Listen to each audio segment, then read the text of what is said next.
الحمد لله وكفى وسلام على عباده الذين اصطفى أما بعد أعوذ بالله من الشيطان الرجيم بسم الله الرحمن الرحيم ألا إن أولياء الله لا خوف عليهم ولا هم يحزنون الذين آمنوا وكانوا يتقون لهم البشرى في الحياة الدنيا وفي الآخرة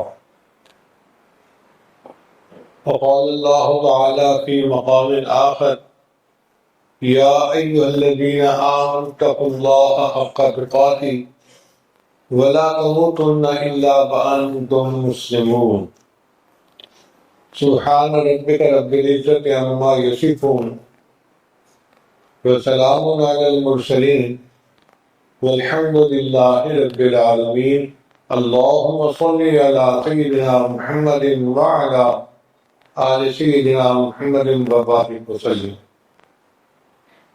اللہ تعالیٰ قرآن میں ارشاد فرماتے ہیں جان لو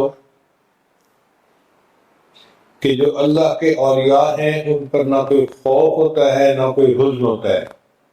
خوف کہتے ہیں باہر کے ڈر کو اور حزن کہتے ہیں اندر کے غم کو۔ تو جو اولیاء اللہ ہوتے ہیں نہ کوئی باہر کا ڈر نہ کوئی اندر کا غم۔ یہ لوگ کون ہوتے ہیں؟ الذین آمنوا وکانوا یتقون، جو لوگ ایمان لائے اور انہوں نے تقوی کو اختیار کیا۔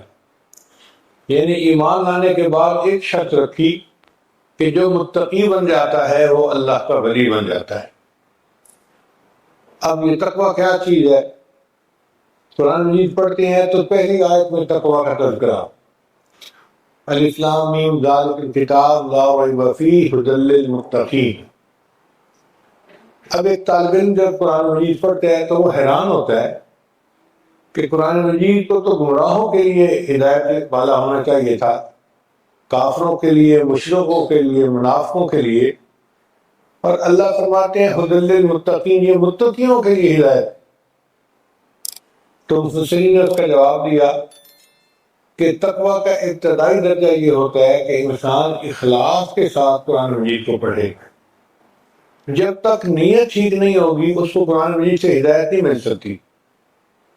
چنانچہ بہت سارے انگریز ہیں جو کافر ہیں اور قرآن مجید کا ترجمہ جانتے ہیں، آپ ان کے سامنے آیت پڑھیں وہ آپ کو ایک ایک لفظ کا ترجمہ بتائیں گے مگر کافر ہیں۔ اس کی وجہ یہ کہ ان کی نیت ٹھیک نہیں تھی۔ اگر ان کے اندر تقوی ہوتا تو وہ ہدایت پا جاتے۔ چنانچہ ایک انگلش ٹرانسلیٹر ایسا بھی ہے جس نے قرآن مجید کی انگلش میں ٹرانسلیٹر کی، پھر اس نے دین کو قبول کر لیا، مسلمان بن گیا۔ تو متقی ہونا اس کے لیے ابتدائی شرط۔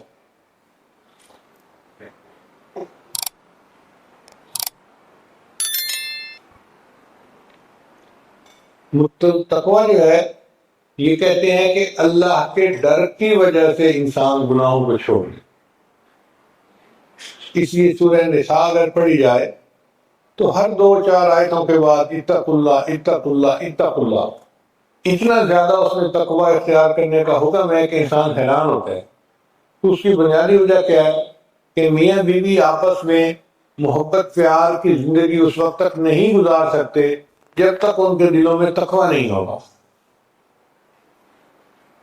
تقوی کے بغیر انسان ناانصافی کرتا ہے، حقوق کو پامال کرتا ہے اور دوسرے بندے کی ایذا کا سبب بنتا ہے۔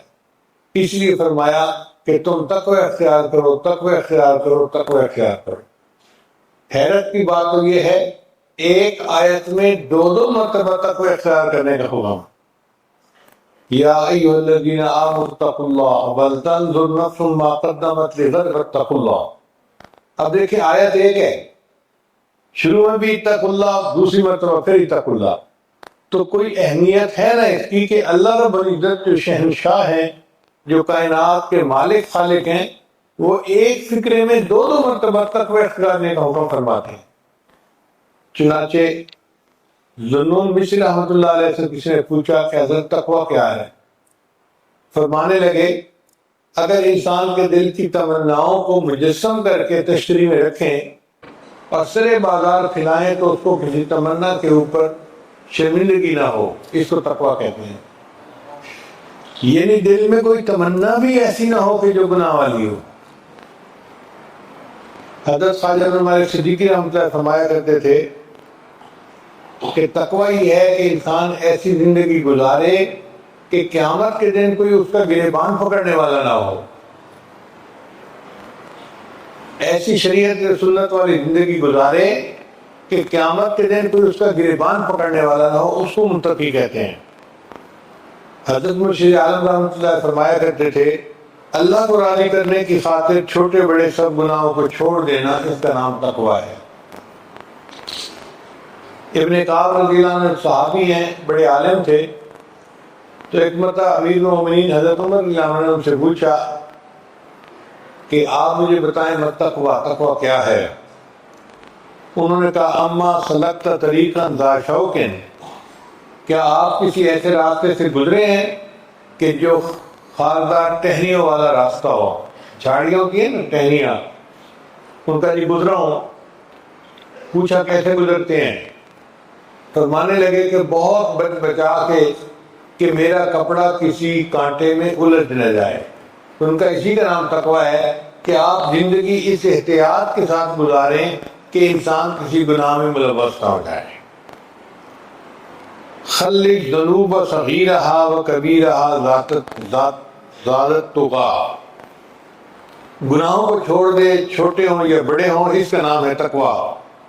وَاصْنَعْ کَمَاشِ الْأَرْضِ يَحْذُرُ مَا يَرَى، اور تم بن جاؤ پیدل چلنے والے، بغیر جوتے والے مسافر کی مانند کہ وہ زمین کے اوپر پاؤں رکھتا ہے تو بڑا سنبھل کے کہ میرا پاؤں نوکیلے پتھر پہ نہ پڑ جائے، کسی کانٹے پہ نہ پڑ جائے، کسی اور نقصان لینے والی چیز۔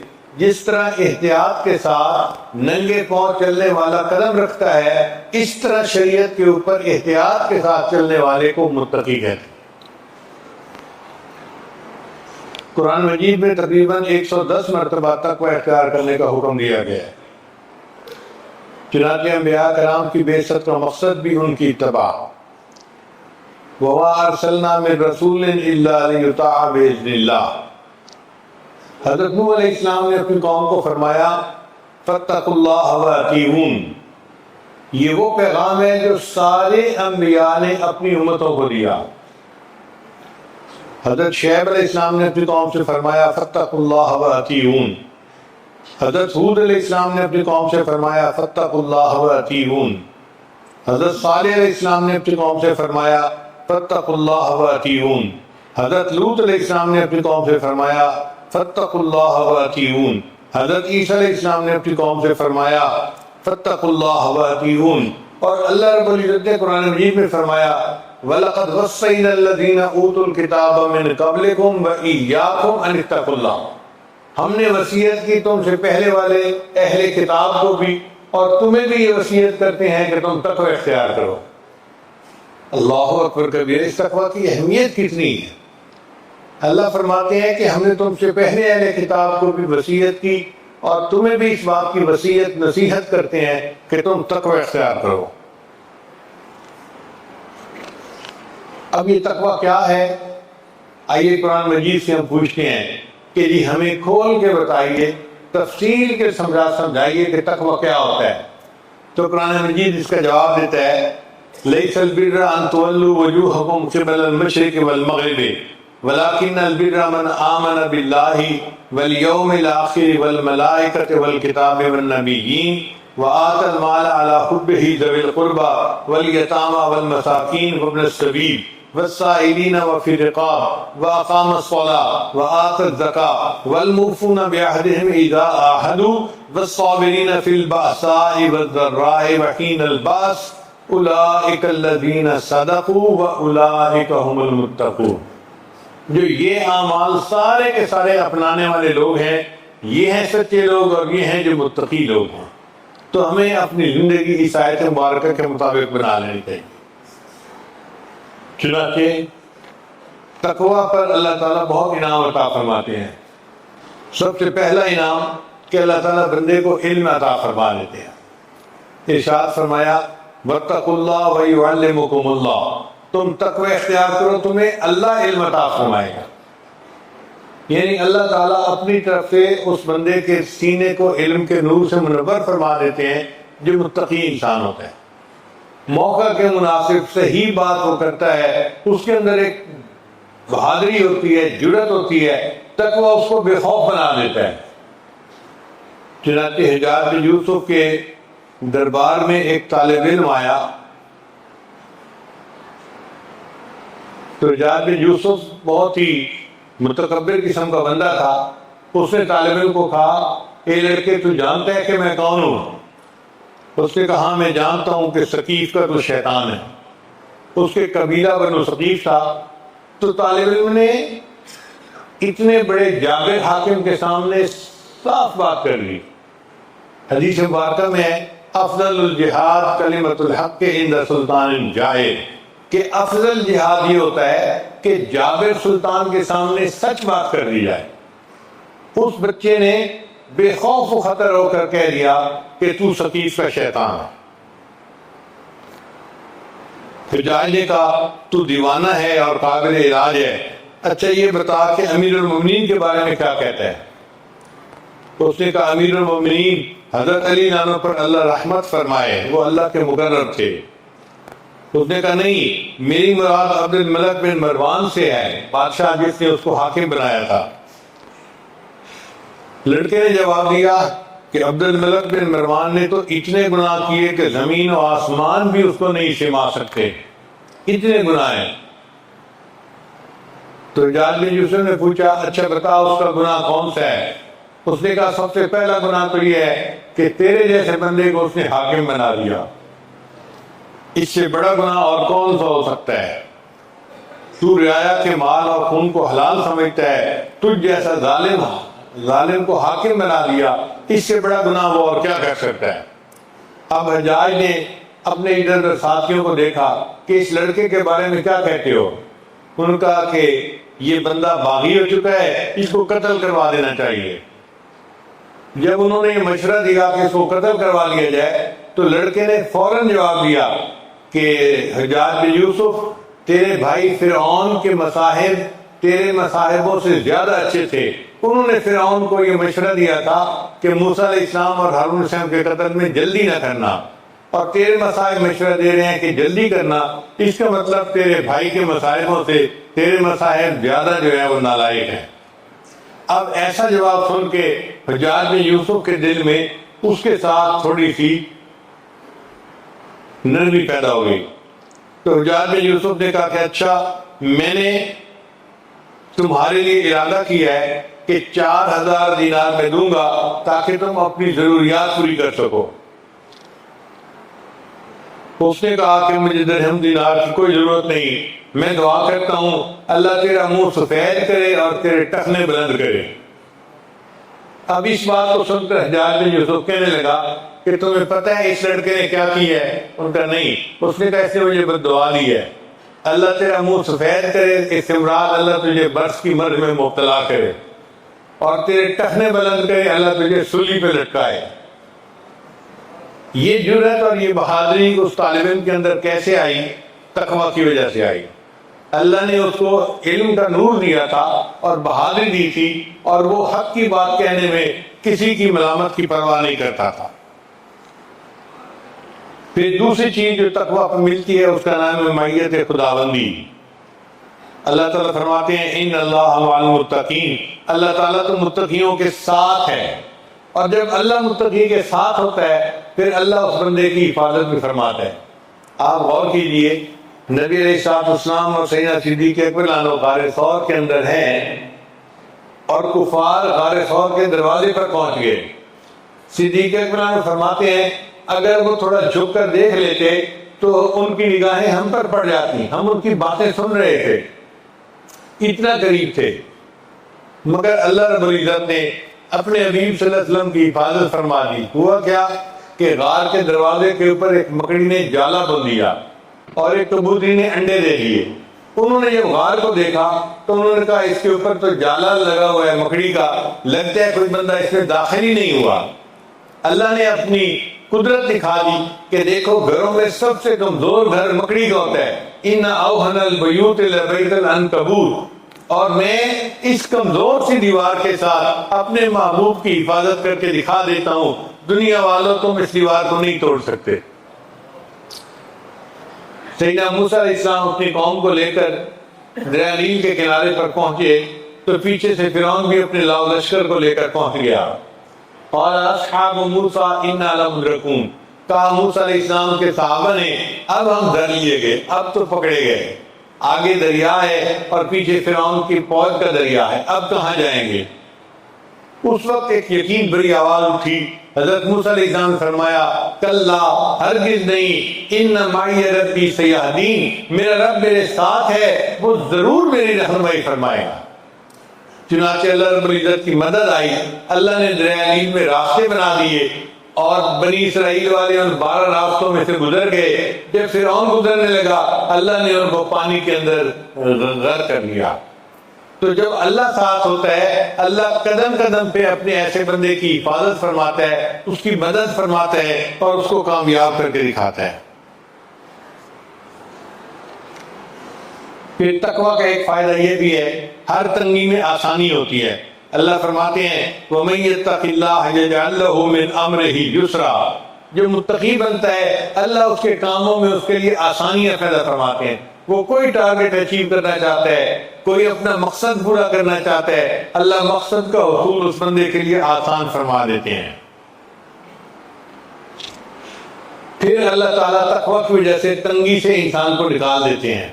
ارشاد فرمایا وَمَن يَتَّقِ اللَّهَ يَجْعَل لَّهُ مَخْرَجًا، جو بندہ تقوی اختیار کرتا ہے اللہ اس کو مخرج دکھا دیتا ہے۔ اہل مدارس کے لیے اس میں بڑی خوشخبری ہے۔ ہم کئی مرتبہ پھنس جاتے ہیں، اخراجات ہوتے ہیں، وسائل نہیں ہوتے تو ہم پریشان ہوتے ہیں، تنخواہیں کہاں سے دیں گے، طلباء کے کھانے کے خرچے کیا کریں گے، فلاں کیا ہوگا اور فلاں کیا ہوگا۔ اس کا ایک ہی حل ہے، ہم تقوی اختیار کریں، اللہ تعالیٰ ہر تنگی میں سے راستہ نکال دیں گے۔ علامہ ابن جوزی رحمۃ اللہ نے سید الخاطر میں واقعہ لکھا ہے، وہ فرماتے ہیں ایک دفعہ حالات کی وجہ سے میں بہت پریشان تھا، تو میں نے قرآن مجید میں یہی آیت پڑھی وَمَن يَتَّقِ اللَّهَ يَجْعَل لَّهُ مَخْرَجًا، کہ جو تقوی اختیار کرے گا اللہ اس کے لیے حالات میں سے نکلنے کا راستہ دکھا دے گا۔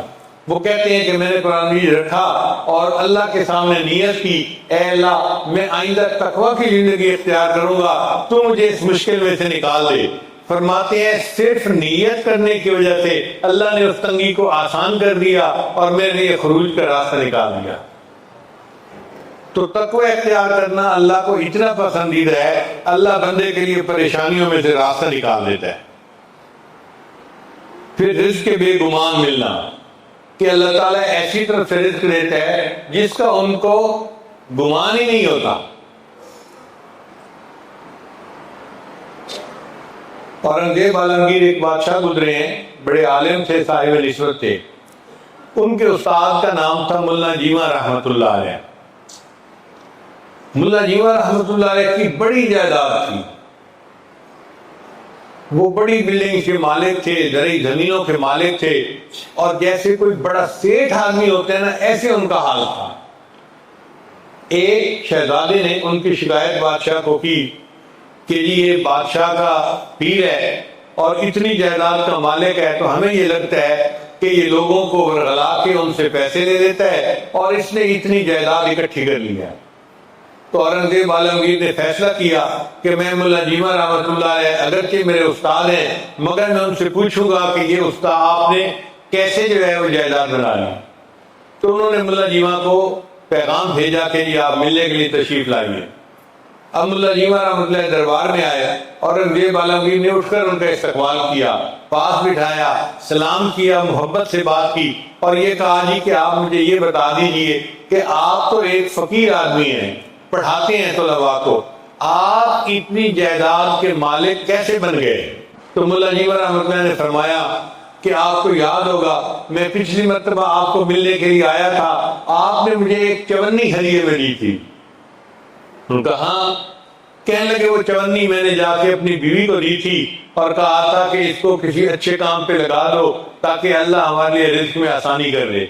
میری بیوی نے چند انڈے لیے اور مرغی کے نیچے رکھ دیے، ان انڈوں سے بہت سارے بچے نکل آئے تو کئی مرغیاں بن گئیں، چنانچہ ہمارے گھر کی مرغیوں میں برکت ہو گئی۔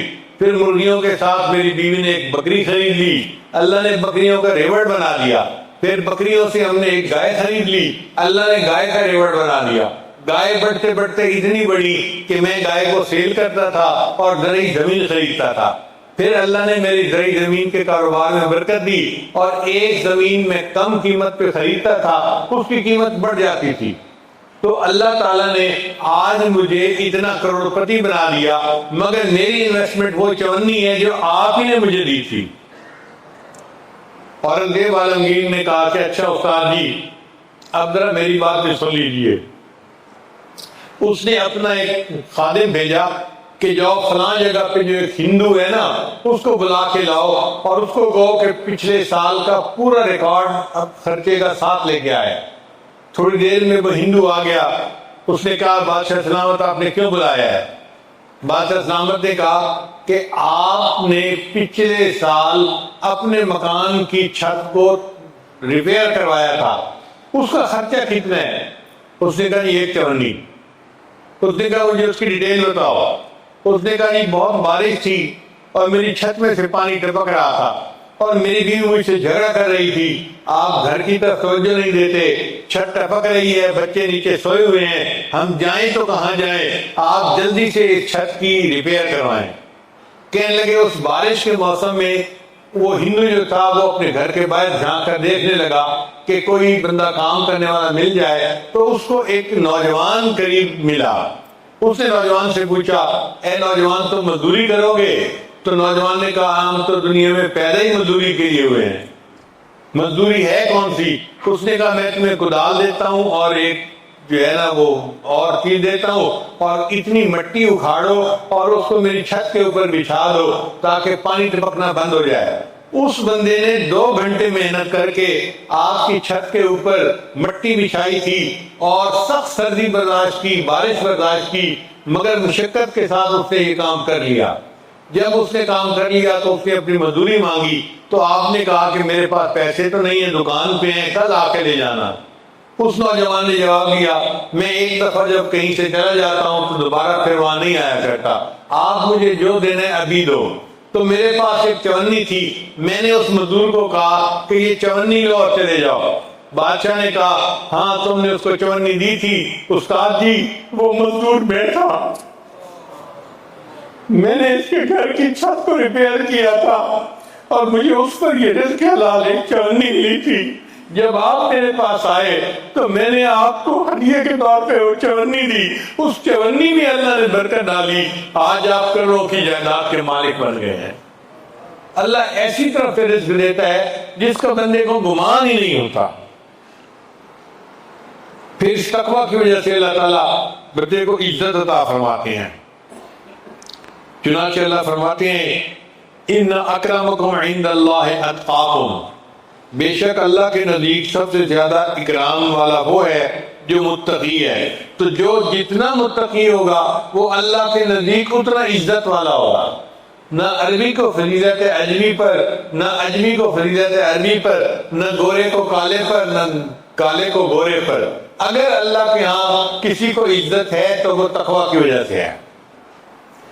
پھر اللہ تعالیٰ متقی بندے کے اعمال کو قبول کرتے ہیں۔ ارشاد فرمایا یا ایھا الذین آمنوا اتقوا اللہ،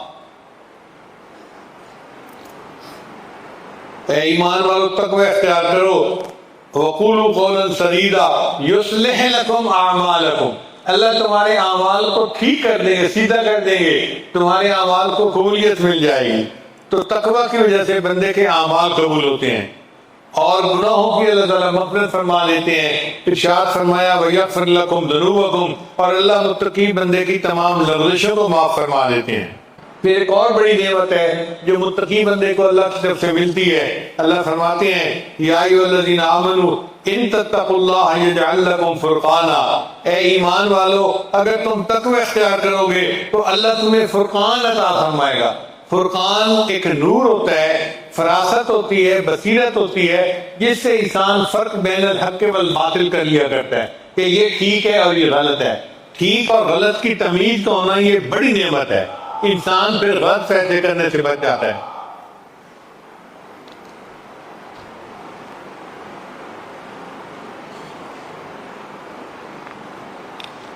چنانچہ صحابہ کرام کو یہ بصیرت حاصل تھی، ہمارے اکابر جو تھے ان کو بھی اللہ نے یہ بصیرت، یہ فراست عطا فرمائی تھی۔ کتابوں میں لکھا ہے کہ ایک مرتبہ حضرت عمر رضی اللہ تعالیٰ عنہ نے خواب دیکھا، حضرت علی عنہ نے خواب دیکھا کہ نبی علیہ السلام تشریف فرما ہے، اور نبی علیہ السلام نے حضرت علی عنہ کو خواب میں چند کھجوریں عطا فرمائیں، 2 کھجوریں عطا فرمائیں۔ تو حضرت علی عنہ بڑے خوش تھے، اٹھے، صبح فجر کی نماز کے لیے مسجد نبی میں پہنچے۔ جب فجر کی نماز ہوئی تو حضرت عمر نے نماز پڑھائی اور بیٹھ گئے۔ اللہ کی شان دیکھیں کہ بالکل اسی طرح ہوا کہ ایک عورت کھجوریں لے کے آئی اور اس نے امیر المومنین کو ہدیہ پیش کیا۔ عمر نے اس میں سے ایک کھجور لے کے وہ حضرت علی عنہ کو دی۔ حضرت علی عنہ کا جی چاہا کہ میں اور کھجوریں کھاؤں، انہوں نے کہا امیر المومنین مجھے اور کھجوریں عطا فرمائیے۔ تو عمر نے فرمایا علی اگر خواب میں نبی السلام نے تجھے زیادہ دی ہوتی تو میں بھی زیادہ دے دیتا۔ یہ فراست ہے جو اللہ تعالیٰ تقویٰ کی وجہ سے بندے کو عطا فرما دیتے ہیں۔ ہمارے حضرت مرشد عالم رحمۃ اللہ علیہ اپنے شیخ کے ساتھ کھیوڑا شہر جا رہے تھے۔ حضرت فرماتے ہیں کہ کھیوڑا شہر کے ایک گھر سے میں واقف تھا، کیونکہ میرا کثرت کے ساتھ وہاں جانا تھا۔ ایک پہاڑی سے نیچے اترتے ہوئے ہمیں وادی میں کھیوڑا شہر نظر آیا، تو حضرت صدیق رحمۃ اللہ نے شہر کو دیکھا اور دیکھ کر فرمانے لگے کیا اس شہر میں کوئی صاحب نسبت بندہ رہتا ہے؟ میں نے کہا حضرت کوئی نہیں، میں ایک گھر کے لوگوں سے واقف ہوں، میری عمر گزر گئی، اس علاقے کا رہنے والا ہوں، اس پورے شہر میں کوئی صاحب نسبت نہیں ہے۔ حضرت صدیق رحمۃ اللہ خاموش ہو گئے۔ جب فرماتے ہیں کہ ہم نے جس بندے کے یہاں جانا تھا اس عالم کے یہاں گئے تو ہمیں پتہ چلا کہ حضرت خواجہ سراج الدین رحمۃ اللہ کے خلیفہ وہاں پر مہمان آئے ہوئے تھے۔ حضرت مرشد عالم فرماتے ہیں کہ میں اپنے شیخ کی بصیرت کو دیکھ کے حیران ہو گیا کہ انہوں نے شہر پہ نظر ڈالی اور ان کو پتہ چل گیا کہ شہر میں کوئی صاحب نسبت بندہ موجود ہے، اور فرماتے ہیں میں تو پھر شرمندہ ہی ہوتا رہا کہ میں نے کیوں کہا کہ شہر میں کوئی صاحب نسبت نہیں ہے۔ یہ بصیرت یہ اللہ تعالیٰ تقویٰ کی وجہ سے بندے کو عطا فرماتے ہیں۔ چنانچہ اللہ تعالیٰ متقی بندے کو گناہوں کے کفارے کا موقع عطا فرما دیتے ہیں، یعنی زندگی ایسی عطا فرماتے ہیں کہ وہ اپنی زندگی میں اپنے گناہوں کا کفارہ ادا کر لیتا ہے۔ مثال کے طور پہ اگر وہ شراب پیتا تھا توبہ سے پہلے تو اللہ اس کو زندگی ایسی دیتے ہیں کہ وہ اپنی زندگی میں غریبوں کے لیے پانی کا بندوبست کر دیتا ہے، اپنے گناہوں کا کفارہ دے دیتا ہے۔ حضرت واشی رضی اللہ عنہ ایک صحابی ہیں، انہوں نے سیدنا حمزہ رضی اللہ عنہ کو شہید کیا تھا۔ جب وہ اسلام لے آئے تو نبی علیہ السلام نے فرمایا کہ میں نے آپ کے اسلام کو تو قبول کر لیا، لیکن جب آپ میرے سامنے آئیں گے تو مجھے اپنے چچا یاد آ جائیں گے اور میرے دل پر انقباض ہوگا، اس لیے آپ چلے جائیں، مجھے نہ ملیں۔ حضرت واشی عنہ اس کے بعد نبی علیہ السلام کو پوری زندگی دوبارہ نہیں ملے، مگر وہ فرماتے ہیں کہ میں سوچتا تھا کہ مجھ سے عالم کفر میں اتنا بڑا گناہ ہو گیا، کاش مجھے موقع ملے اور میں اس کا کوئی کفارہ دے سکوں۔ فرماتے ہیں کہ نبی علیہ السلام کے پردہ فرمانے کے بعد ایک جھوٹے نبی نے نبوت کا دعویٰ کیا، مسیلمہ کذاب اس کا نام تھا، بڑے اس کے ساتھ لوگ تھے اور بڑے جنگجو لوگ تھے۔ حضرت صدیق اکبر عنہ نے حضرت خالد بن ولید عنہ کو اس کے مقابلے کے لیے بھیجا۔ اس لشکر میں حضرت واشی عنہ بھی تھے۔ حضرت واشی عنہ فرماتے ہیں کہ میں یہی سوچتا تھا کاش مجھے کوئی موقع ملے اور میں حمزہ عنہ کو شہید کرنے کا جو گناہ ہے اس کا کفارہ اللہ کے سامنے پیش کر سکوں۔ اللہ کی شان دیکھیے، اس جنگ میں حضرت واشی عنہ نے مسیلمہ کذاب کو قتل کیا۔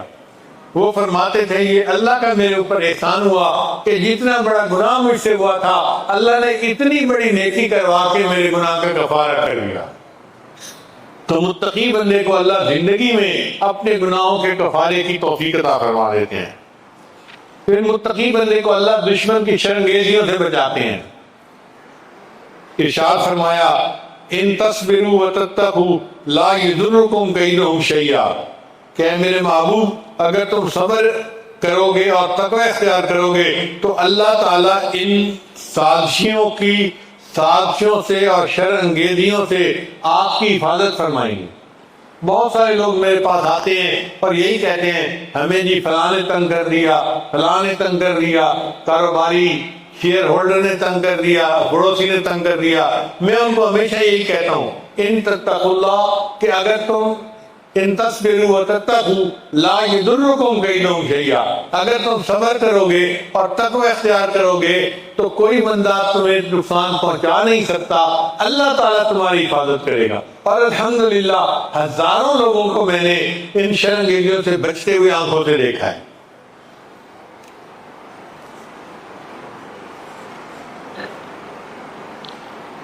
پھر جو متقی بندہ ہوتا ہے اس کو اللہ تعالیٰ اپنا محبوب بنا لیتے ہیں۔ فَإِنَّ اللَّهَ يُحِبُّ الْمُتَّقِينَ، بے شک اللہ متقی لوگوں سے محبت کرتا ہے۔ تقوی اختیار کرنا ایسی نعمت ہے کہ انسان اللہ کا محبوب بن جاتا ہے اور اس کو نبی علیہ السلام کا قرب نصیب ہو جاتا ہے۔ حدیث مبارکہ نبی علیہ السلام نے ارشاد فرمایا ان اول الناس بی المتقون، کہ جو لوگ میرے سب سے زیادہ قریب ہیں یہ وہ لوگ ہیں جو متقی ہیں۔ من کانو و حیث کانو، وہ کوئی بھی ہو کہیں بھی ہو، اگر وہ متقی ہے تو وہ میرا مقرب ہے، گورا ہو کالا ہو، عربی ہو اجمی ہو، پاکستانی ہو یا کسی اور ملک کا رہنے والا ہو۔ فرمایا من کانو و حیث کانو، کوئی بھی ہو کہیں بھی رہنے والا ہو جو تقوی کو اختیار کرے گا وہ قیامت کے دن میرا مقرب بندہ ہوگا۔ اللہ تعالیٰ ہمیں تقوی کی زندگی عطا فرمائے اور ہمیں نبی علیہ السلام کا قرب خاص عطا فرمائے۔ پھر متقی بندے پر اللہ برکتوں کی بارش نازل فرماتے ہیں۔ سنیے قرآن عظیم الشان، اللہ فرماتے ہیں وَلَوْ أَنَّ أَهْلَ الْقُرَىٰ آمَنُوا وَاتَّقَوْا، اگر یہ بستی رسوں والے ایمان لاتے اور تقوی کو اختیار کرتے لَفَتَحْنَا عَلَيْهِمْ بَرَكَاتٍ مِّنَ السَّمَاءِ، ہم ان پر آسمان سے برکتوں کے دروازوں کو کھول دیتے۔ اللہ تعالیٰ اپنے خزانوں کے دروازوں کو کھول دیتے ہیں اور متقی بندے کو اتنی برکتیں عطا فرما دیتے ہیں۔ اب سوال پیدا ہوتا ہے کہ یہ تقوی بندے کو ملتا کیسے ہے؟ ہمارے مشائخ نے لکھا کہ 3 اسباب ہیں برکت حاصل ہونے کے۔ پہلی بات کہ انسان روزے رکھتا ہے تو اس کو تقوی ملتا ہے۔ اللہ فرماتے ہیں اے ایمان والو تمہارے اوپر روزوں کو فرض کر دیا گیا جیسے کہ تم سے پہلی امتوں پر فرض کر دیا گیا لعلکم تتقون، تاکہ تم متقی بن جاؤ۔ تو جو بندہ روزے رکھتا ہے اور روزے کی زندگی گزارتا ہے اللہ اس کو تقوی اختیار کرتے ہیں۔ اور دوسری بات کہ جو سچے لوگوں کی صحبت میں رہتا ہے اللہ اس کو تقوی اختیار کرنے کی توفیق دیتے ہیں۔ یا ایھا الذین آمنوا اتقوا اللہ وکونوا مع الصادقین، اے ایمان والو تقوی اختیار کرو اور سچوں کی صحبت میں رہو، یہ سچوں کی صحبت تمہیں متقی بنا دے گی۔ نبی اسلام نے ارشاد فرمایا لِكُلِّ شَيْءٍ مَعْدِنٌ، ہر چیز کا ایک کان ہوتی ہے، وَمَعْدِنُ التَّقْوَىٰ قُلُوبُ الْعَارِفِينَ، اور تقوی کی کان عارفین کے دل ہوتے ہیں، ان کے دل تقوی سے بھرے ہوئے ہوتے ہیں۔ جو بندہ ان کی صحبت میں رہتا ہے اس کو بھی وہ تقوی کی نعمت نصیب ہو جاتی ہے۔ اور تیسرا سبب ہوتا ہے کہ انسان اللہ سے دعا کرے اور تقوی مانگے۔ نبی اسلام نے دعا سکھائی اللہم انی اسألک الہدی والتقی والعفاف والغنی، چنانچہ متقی بندے کے ساتھ اللہ کی مدد ہوتی ہے۔ حضرت زید بن حارثہ رضی اللہ عنہ ایک صحابی تھے، وہ ایک مرتبہ مکہ مکرمہ سے مدینہ جا رہے تھے۔ فرماتے ہیں کہ میں اکیلا تھا اور تھک گیا تھا تو میں نے ایک خچر والے کو کہا کہ مجھے میری منزل تک پہنچا دو۔ اس نے کہا میں اتنا کرایہ لوں گا، آپ میرے خچر پہ بیٹھ کے آؤ۔ میں بیٹھ گیا، مجھے راستے کا پتہ نہیں تھا، وہ مجھے راستے سے لے جاتا ایک ایسی جگہ لے کر پہنچا کہ جہاں بہت سارے انسانوں کی لاشیں، ان کی ہڈیاں پڑی ہوئی تھی، کھوپڑیاں پڑی ہوئی تھی۔ تو میں حیران ہو گیا۔ اس وقت اس نے خنجر نکالا اور کہا کہ دیکھ تم جو ہے نا وہ جو کچھ ہے مجھے دے دو، میں ڈاکو ہوں اور میں اس طریقے سے لوگوں کو لوٹا کرتا ہوں۔ انہوں نے کہا کہ بھائی تمہیں مال پیسہ چاہیے تو میں دے دیتا ہوں، تم مجھے قتل کیوں کرتے ہو؟ اس نے کہا کہ نہیں، میں تمہارا نام و نشان مٹاؤں گا، میں تمہیں زندہ نہیں رہنے دوں گا۔ تو حضرت زید بن حارثہ نے فرمایا اچھا اگر آپ اپنا کام کرنا ہی چاہتے ہیں تو آپ مجھے 2 رکعت نفل پڑھنے کا موقع دے دیں۔ اس نے کہا تم سے پہلے والے جو مجھے یہی کہتے تھے کہ 2 رکعت نفل پڑھ دو، نفل پڑھے، میں نے ان کو قتل کر دیا، یہ دیکھو کھوپڑیاں پڑی ہوئی ہیں، کسی کے نفل اس کے کام نہیں آئے۔ یہ کہہ کے اس نے اپنا خنجر سنبھالا کہ حضرت زید نانوں پر حملہ کرے۔ جب اس نے خنجر سنبھالا ایک زوردار آواز آئی لا تقتلہ، اس کو قتل مت کرو۔ وہ سہم گیا، گھبرا گیا کہ یہ آواز کہاں سے آئی۔ تھوڑی دیر بعد سنبھلا اور پھر اس نے خنجر مارنے کی نیت کی تو آواز اس سے زیادہ زوردار آئی لا تقتلہ، وہ اور سہم گیا، گھبرا گیا۔ جب وہ تھوڑا سنبھلنے کی کوشش کر کے تیسری مرتبہ خنجر چلانے لگا، ایک سوار نمودار ہوا، اس نے ایسا نیزہ مارا کہ یہ بندہ مر گیا۔ حضرت زید جانو محفوظ ہو گئے۔ انہوں نے سوار سے پوچھا تو کون ہے؟ اس سوار نے کہا کہ میں ایک فرشتہ ہوں، اور جو بندہ یا ارحم الراحمین کہہ کے اللہ کو پکارتا ہے اللہ مجھے اس کی مدد کے لیے بھیج دیتا ہے۔ جب آپ نے پہلی مرتبہ دعا مانگی یا ارحم الراحمین، میں اس وقت آسمانوں پر تھا، مجھے حکم ہوا جاؤ میرے بندے کی حفاظت کرو۔ جب دوسری مرتبہ یا ارحم الراحمین کہا، میں آسمان دنیا تک پہنچ گیا تھا، اس لیے زیادہ زور کے ساتھ اس کو آواز آئی۔ اور جب آپ نے تیسری مرتبہ یا ارحم الراحمین کہہ کر پکارا تو میں یہاں پہنچ گیا اور میں نے اس دشمن کو قتل کر کے تمہاری حفاظت کر لی۔ یوں اللہ تعالیٰ اپنے بندے کی حفاظت فرماتے ہیں جو متقی ہوتے ہیں۔ اللہ تعالیٰ بڑے کریم ہیں، بڑے مہربان ہیں۔ اللہ کے کرم کا کیا کہنا، آپ اندازہ لگائیے فرعون بیعون جو خدائی کا دعویٰ کرتا تھا، جو ظالم بادشاہ تھا، اس نے بنی اسرائیل کے ہزاروں بچوں کو قتل کروایا۔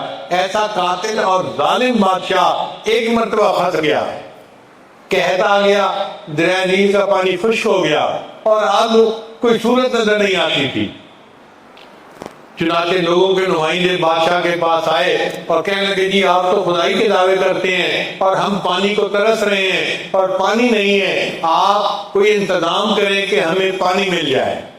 فرعون نے ان سے وعدہ کر لیا کہ 1 ہفتے بعد پانی آ جائے گا اور یہ قحط ختم ہو جائے گا۔ اب دن گزرتے گئے، کہتے ہیں کہ جب 2 دن باقی رہ گئے تو فرعون کو فکر ہوئی کہ پانی نہ آیا تو میری تو خدائی کا جھوٹا دعویٰ اس کی کلی کھل جائے گی اور میں لوگوں کے سامنے جھوٹا پڑ جاؤں گا۔ اب کروں تو کیا کروں؟ فرعون اپنے گھر سے نکلا، سر پہ تاج نہیں تھا، پاؤں میں جوتے نہیں تھے، اسی طرح اکیلا رات کی تاریکی میں دریائے نیل کے پاس آ گیا کیونکہ گھر قریب تھا۔ دریائے نیل کے اندر کھڑے ہو کے، وہ خشک تھا، پانی نہیں تھا، اس نے دعا مانگی اے اللہ میں لوگوں کے سامنے تو خدائی کا دعویٰ کرتا ہوں مگر دل میں جانتا ہوں کہ خدا تو اصل تو ہے، تو کائنات کو بنانے والا اور کائنات کو چلانے والا ہے۔ اے اللہ میں تجھ سے فریاد کرتا ہوں میری عزت رکھ لے اور ہمارے اس قحط کو دور فرما لے۔ کہتے ہیں کہ اس نے جب اللہ سے یہ دعا مانگی تو شور ہوا، اس نے جو ہے نا بھاگ کے جان بچائی کیونکہ دریائے نیل میں پانی کا سیلاب آ چکا تھا۔ اب اندازہ لگائیے کہ فرعون جیسے ظالم کی دعا اللہ اگر قبول فرما لیتے ہیں، شیطان جو اللہ کا دشمن ہے اس نے اللہ سے دعا مانگی رب انظرنی الی یوم یبعثون، اے اللہ مجھے قیامت تک کے لیے مہلت دے دے۔ اللہ نے فرمایا انک من المنظرین، میں نے تجھے قیامت تک کے لیے مہلت دے دی۔ جو پروردگار عالم شیطان جیسے دشمن کو مہلت دے دیتا ہے، فرعون جیسے دشمن کو اللہ اس کی دعا کو قبول فرما لیتے ہیں۔ ہم جیسے اگر کلمہ پڑھنے والے اللہ سے دعا مانگیں گے اللہ ہماری دعائیں کیوں نہیں قبول فرمائیں گے؟ اس لیے فارسی کا شعر ہے دوستارا کجا کنی محروم، دوستوں کو آپ اللہ کیسے محروم کر سکتے ہیں؟ تو کے بعد دشمناں نظر داری، اے اللہ تو دشمنوں پر بھی نظر ڈال دیتا ہے۔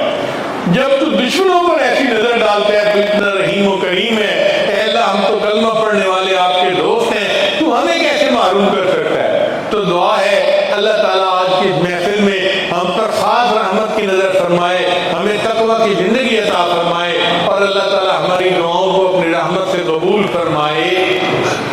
وآخر دعوانا ان الحمد للہ رب العالمین۔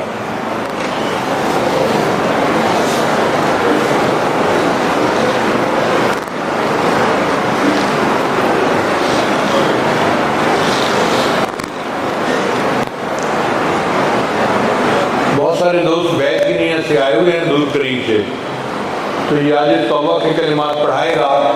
آپ سچے دل کے ساتھ یہ کلمات میرے ساتھ ساتھ پڑھتے جائیے۔ پڑھیے بسم اللہ الرحمن الرحیم۔ لا الہ الا اللہ محمد الرسول اللہ۔ آمنت باللہ وملائکتہ وکتبہ ورسلہ والیوم الآخر والقدر خیرہ وشرہ من اللہ تعالی والبعث بعد الموت۔ آمنت باللہ کما ہوا باسمائہ وصفاتہ وقبلت جمیع احکامہ اقرار باللسان وتصدیق بالقلب۔ اشہد ان لا الہ الا اللہ واشہد ان محمدا عبدہ ورسولہ۔ استغفر اللہ ربی من کل ذنب واتوب الیہ برحمتک یا ارحم الراحمین۔ ان کلمات کو پڑھنے سے ہم تو بتائے ہو چکے ہیں، چند معمولات ہیں جن کو باقاعدگی سے کریں گے تو اللہ تعالیٰ دل کو منور کریں گے۔ پہلا عمل ہے 100 مرتبہ استغفار صبح شام پڑھنا۔ دوسرا عمل ہے 100 مرتبہ درود شریف صبح شام پڑھنا۔ تیسرا ہے قرآن مجید کی تلاوت روزانہ کرنا، ایک پارہ پڑھے، آدھا پارہ پڑھے، ایک پاؤ پڑھے، مگر قرآن مجید کی تلاوت روز ہونی چاہیے۔ ہم نے بعض لوگوں کو دیکھا ہے کہ روز اخبار پڑھتے ہیں، کوئی دن ان کا اخبار پڑھے بغیر نہیں گزرتے۔ بھائی جتنا لوگ اخبار کو مقام دیتے ہیں، ہم اللہ کے قرآن کو اتنا تو مقام دے دیں۔ ہم قرآن پڑھے بغیر دن گزار دیتے ہیں۔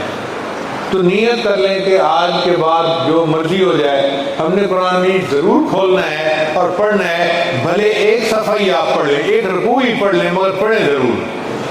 قرآن مجید کھولنے کی اپنی برکت ہوتی ہے۔ پھر چوتھی چیز ہے چلتے پھرتے لیٹے بیٹھے ہر وقت دل میں اللہ کو یاد کرنا۔ اس کو کہتے ہیں وقوف قلبی۔ ہتھ کار وال دل یار وال، ہاتھ کام کاج میں مشغول اور دل اللہ تعالیٰ کی یاد میں مشغول۔ اور پانچویں چیز ہے مراقبہ، اور مراقبہ ان تمام معاملات کا لب لباب ہے، ان کا نچوڑ ہے۔ 10-15 منٹ صبح، 10-15 منٹ شام آپ بیٹھ کے آنکھوں کو بند کر لیں، اللہ سے لو لگا لیں اور یہ سوچیں کہ اللہ کی رحمت آ رہی ہے، دل میں سما رہی ہے، دل کی ظلمت اور سیاہی دور ہو رہی ہے اور میرا دل اللہ اللہ اللہ بول رہا ہے اور میں سن رہا ہوں۔ شروع میں دل سے اللہ کی آواز نہیں آئے گی، مگر نبی اسلام کی حدیث مبارکہ ہے، حدیث قدسی ہے، انا عند ظن عبدی بی۔